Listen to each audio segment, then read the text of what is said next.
Well, Jeff, it feels like Groundhog Day right now. How do they get out of this mess? How do they get into this hole? What in the world are you seeing? What is going on?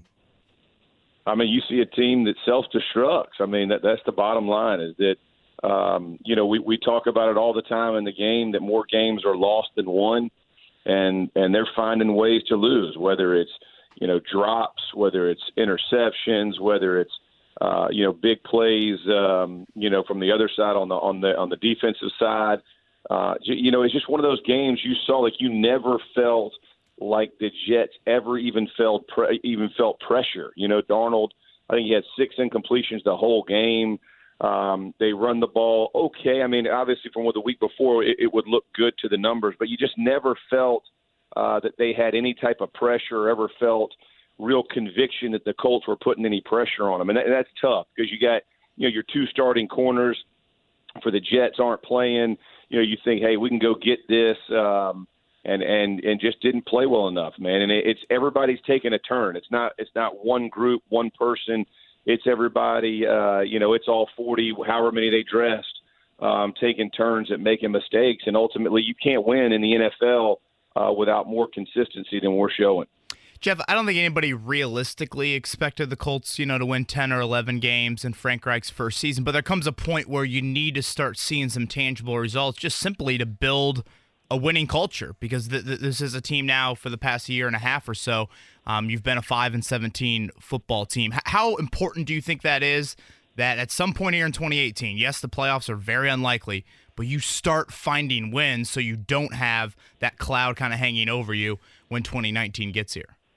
No, yeah, I totally agree. I think, you're beginning to see teams separate now, right? When at the beginning of the season, your first four games or so, you're still finding your identity. It's tough to really know who you are. This second part of the season, kind of right before we hit the midway point, you got to start showing some tangible evidence that you are getting better, and that for lack of a better term, you're not snake bitten, with the drops and with the miscues, but that you're heading in the right direction. I didn't expect them to be a playoff team, but I did expect them. I thought 7-9, 6-10, 8, and I thought somewhere in there, I thought they were very capable of doing it, even when I saw them in training camp, and they are. I mean, you've seen they play. They've been. I mean, you think all the way back to last year, how many games they go into with the lead. And then this year, how many games they played tight ball games. It's not like they're just going out there into the bad news Bears and they can't. There's no way they can. It's just a matter of they have to begin to effectively make plays to get wins. And there is a part of it. I remember my first year in the NFL. The year before, the Colts were 3-13, and we come in and we're 13-3. And I remember hearing the term. You find ways to win, or the ball is bouncing your way. All those sayings that go your way, that's what kind of has to happen for the Colts. We got to find ways, whatever they look like. It may not be the way you designed it, but for some reason it's going your way, and that's really what we got to do to start winning some of these games. Jeff, Frank Reich really preached last week needing more run game balance, trying to get closer to that 60-40 pass-run ratio. We saw the Colts a little bit closer to that on Sunday in the second half. Frank Reich stuck with a run probably a lot more than most coaches would do, down 2 or 3 scores. With this 2018 team, where do you fall on that spectrum? Is it this is a team that can be 60-40 pass run, or is it you still got to throw it probably more than you want to given the current personnel? Well, I think you got to develop it either way. So I'm all in favor of what he's saying. And I'll say it this way. The league has gone to so many teams are pass dependent. I mean, you look at the numbers, and I get to see every game every week. So I see all the numbers and the box scores come in, and, you begin to look at the numbers. And it is definitely skewed, the pass run ratio for the majority of teams. But I look at teams like Seattle, right, that have struggled mightily the last couple of years. You're basically dependent on Russell Wilson running around and chucking it up and hoping for good things. But I'm looking at them this year, and they're getting to those 30-plus carries a game. Now, are they they're 3-3, so they're a 500 football team, so it's not like you're saying, hey, they're blowing everybody's doors off. But then I look at the Steelers, and the Steelers started out kind of shaky this year. And now you look at the last 2 games, and they're getting back to a mix of running the football and becoming more physical. And I think for the Colts, that same mentality has to be there. There's something about teams that can effectively run the football. You start playing smash mouth football with some teams, and it opens everything up. Your defense plays better because they're fresh, but offensively, the things back behind it really begin to open themselves up. I could not agree more. And I don't care where the score is. You know, I know you start out with a pick six and all that early in the game, but getting back to that, I completely agree with Frank. I think you got to believe in it, but you got to stick to it. I mean, I know there's times when the game dictates you can't do it, but the large majority of games you're in, it will be because you can effectively run that football. And I'm hoping they get to that, and they've got the horses up front now to begin to kind of do that. I know guys are banged up and you're missing players, so I'm not saying that it would all look good, but you know what I'm saying. When you're drafting first round, second round, first round center a few years ago, you're putting the guys in there that you're saying, hey, we're going to go be able to run the ball. Let's start getting to it. All right, Jeff, let's get to it, as you would say. 6 games now after missing an entire season. This is not a rookie quarterback. There are certainly plays that are made where you look at the arm and you go, my goodness. There are things that Andrew Luck does once or twice a game where you go, well, that guy is just amazing. But why now am I getting the feeling that I can almost count on him giving the other team, like if I'm the other team, Jeff, and I'm looking at film every week, yeah. I say to myself, be patient because he is going to give us a chance to take the ball away. How true is that Yes. statement?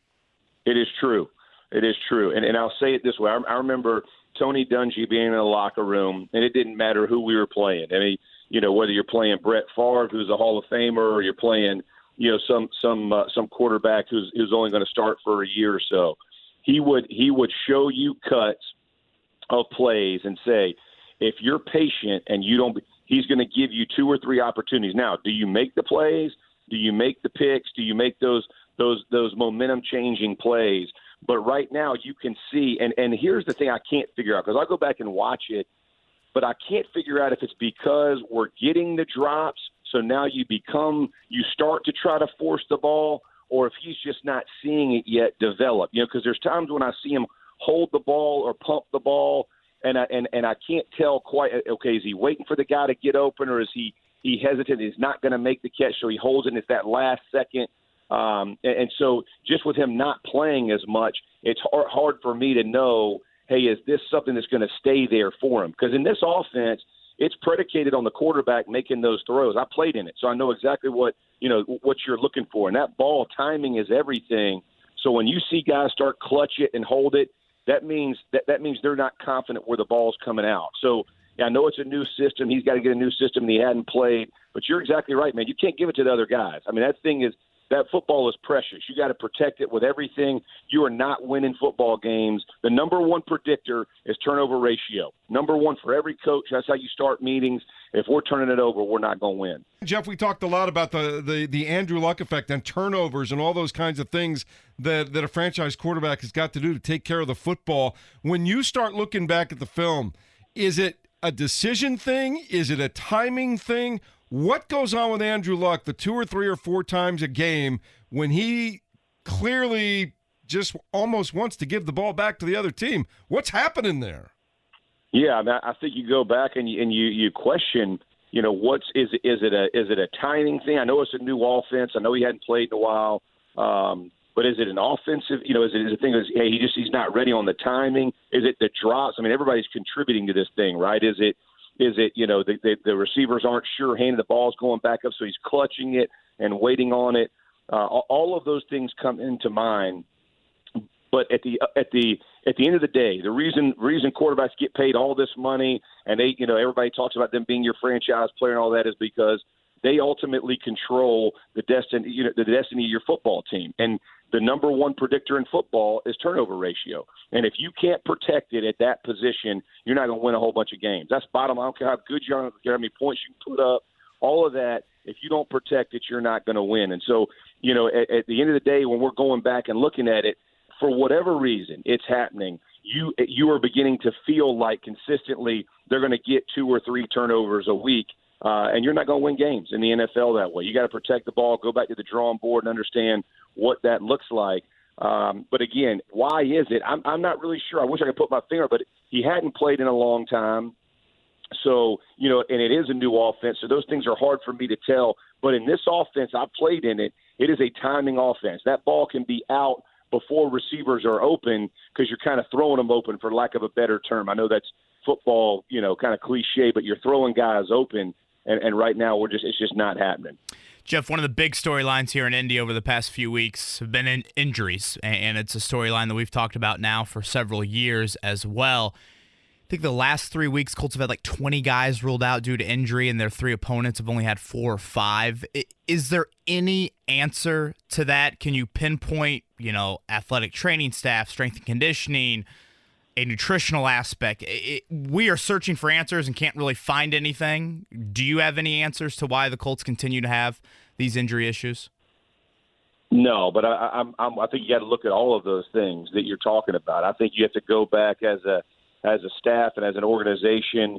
The problem with taking a snapshot of it is I don't know the history of injury before they got to the league, right? It's hard for me to ever know, hey, were these guys when they got there did they have issues? Are we drafting them understanding? Are we bringing them in understanding, hey, they've had these things. It could, it could happen again. Are these guys these are just anomalies, right? I mean, this happened and for whatever reason, this guy's going to miss so many weeks. Are they the freak injuries? Whatever that looks like, it's hard to pinpoint. I think you got to go back and look at all of it. Like you said, whether it's nutrition, whether it's training, all of those things. Are we overtraining, undertraining? All those kind of conversations I think have to be had. I will say this, though. You can't use – no one feels sorry for you in the NFL. So however many guys you got sitting out, no one cares, right? Like no one on the other team goes, oh, man, really tough day for them. They only got 40 guys dressing. No one cares because we all go through guys being banged up. I mean, you look back when I was playing and how many guys were going to be injured or not injured or going to play through it, whatever all that looks like. But it makes no difference to anybody else. So from our perspective of how we're looking at it, it's tough when you're a fan because you're pulling, right, fanatically. You want this team to be good. But everybody else in the league, man, no one cares, bro. Get right, get on the field, go play well, whatever it looks like. But no one else is feeling sorry for you because they're going through the same thing you are each and every week. Jeff Saturday joining us on the Morning After here on FM 107.5, 1070 The Fan. So, Jeff, last night we got a game where everything that was promised to us was delivered. Tom Brady looks like he's on top of his game. The Patriots offense now with healthy receivers look fantastic. And this kid, Patrick Mahomes, has only played in 8 games in the National Football League. But my, oh my, how do you explain the magic that this young man has? Yeah, let me tell you, man, you're exactly right. It was all that we had hoped for. I mean, you rarely does that happen where it shows up exactly like we expected it to. And I'll be honest, I mean, early in the game, I thought, oh, no, here, the moments caught him. You saw him pressing early in the game.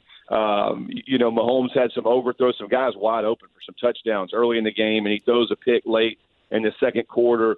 And you think, well, this is the Patriots, putting the kibosh here on Mahomes. But man, comes back and plays lights out in the second half. I mean, hits those receivers that were open in the first half and really shows, his mental toughness of coming back and continuing to pursue greatness and success, man. And it's fun to watch. I mean, you are loaded when you're looking at the Kansas City, right? You're loaded with guys who can go make big plays. It's not like every throw has to be put into a tight window. There's a lot of wide open receivers that are really, really fast, man, and they're running down the field, and it looks good. So it was fun to watch. I thought Brady and the way that the Pats came back at the end of the game was pretty spectacular when they see man, and next thing you know, they throw two really nice balls out, and obviously the last one to Gronk. It just shows you that the mental toughness that each team has and showed last night. And it's why most likely these guys will be playing late in the season, late in the playoffs, because they have ways and find ways and believe that they're never out of football games. And that's a pretty special thing to watch this early in the season. Jeff, you just said two teams that'll probably be playing, somewhat late into January. Do you think that is right now the AFC Championship preview that we saw last night in Chiefs and Patriots? Man, I tell you, I wish I could tell you.